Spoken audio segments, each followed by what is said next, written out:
Bismillahirrahmanirrahim. Demikian.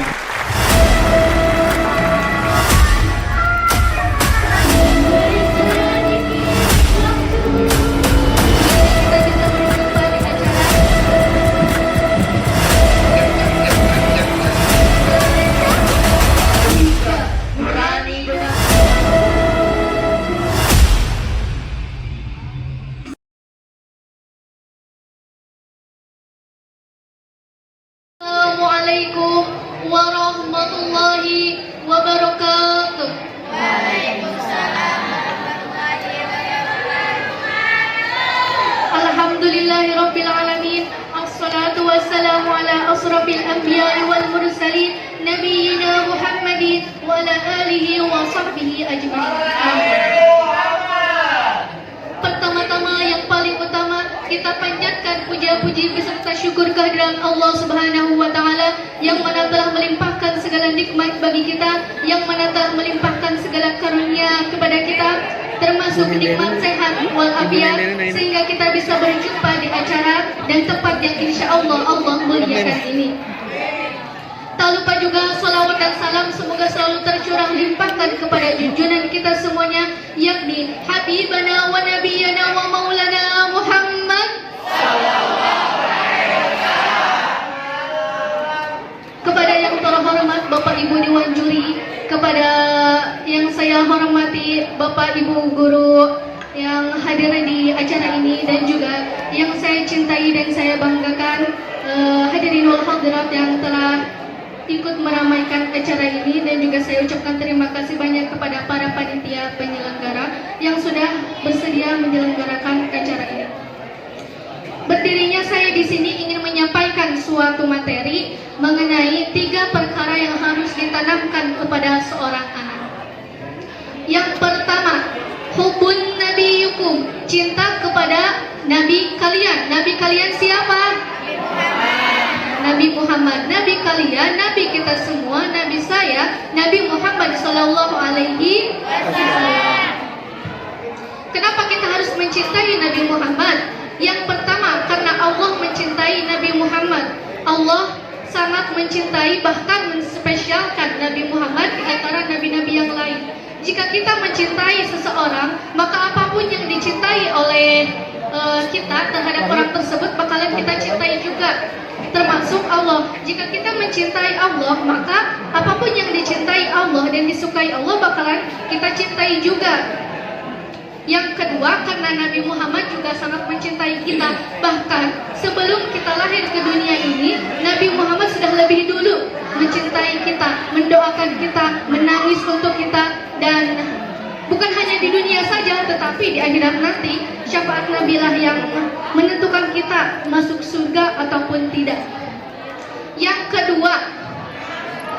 kedua adalah hubbu ahli baitin Nabi, mencintai keluarga baginda besar Nabi Muhammad sallallahu alaihi wasallam.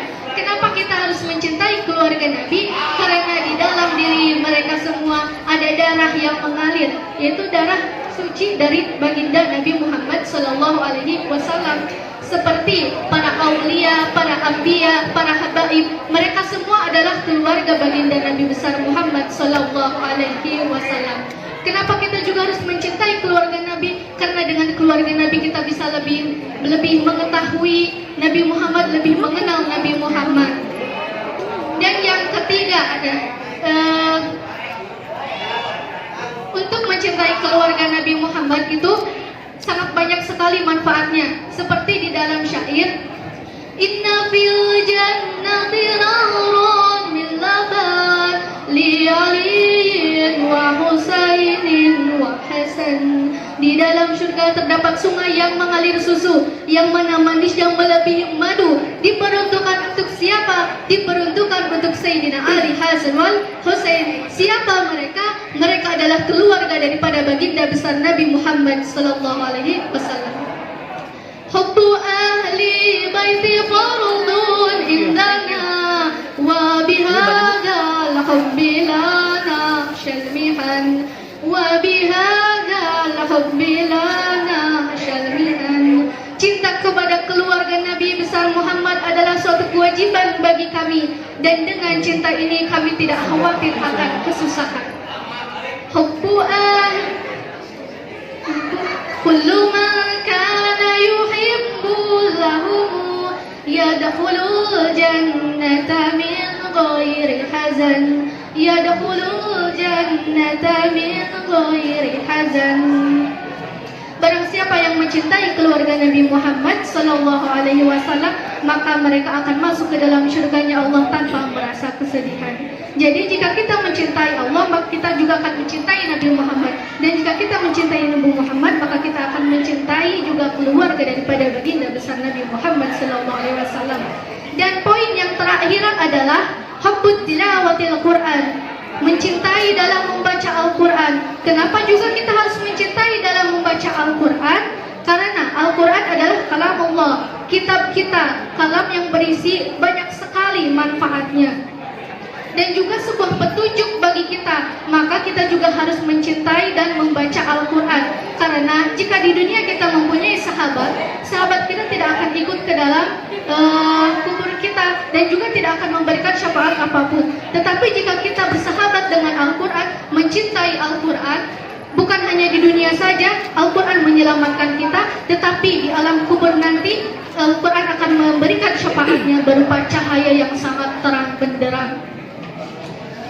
Kalau di majelis guru saya itu biasanya ada nadomnya itu mengenai Al-Quran seperti ini.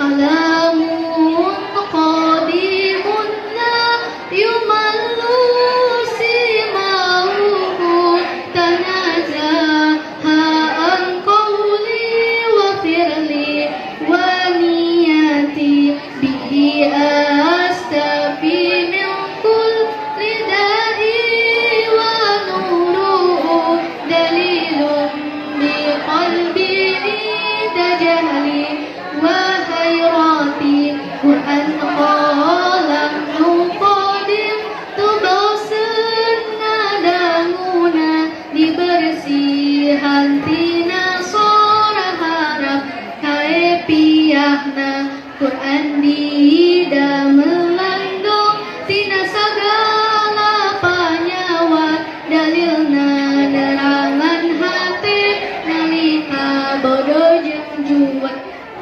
Nah, pada kesimpulannya itu adalah jika kita membaca Al-Quran, Al-Quran itu dapat menyembuhkan segala macam penyakit. Seperti kalau kita punya penyakit apa, seperti kan orang yang kerasukan setan, biasanya kan di ruqyah. Ruqyah itu kan bukan hanya doa, tapi melainkan daripada pengambilan beberapa ayat suci Al-Quran. Dan juga kalau kita lagi mumet, lagi sedih gitu, kita baca Al-Quran, kita bakal menjadi lebih tenang. Nah, pada kesimpulannya seperti itu. Jadi yang pertama apa? Hubbun Nabi Yusuf. Yang kedua adalah hubbu ahli baitin Nabi. Yang ketiga adalah hubbun tilawatil. Nah, jadi kita harus menanamkan semua itu kepada seorang anak. Karena anak itu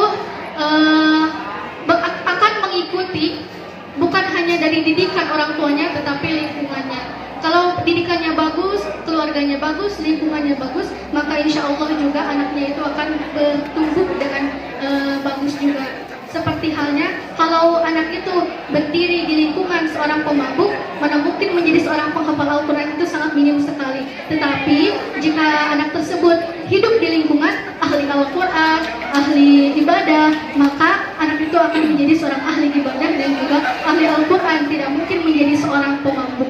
Jadi itu tergantung kepada didikan, keluarga, dan juga lingkungannya. Mungkin hanya sekian yang bisa saya sampaikan. Sebelum saya akhiri, marilah kita bersama-sama bersalawat kepada Nabi Muhammad SAW. Assalamu alayka ya Rasulullah. Assalamu alayka ya Habibi, ya Nabi Allah, ya Rasulullah. Semua Assalamu alayka ya Rasulullah. Assalamu alayka ya Habibi.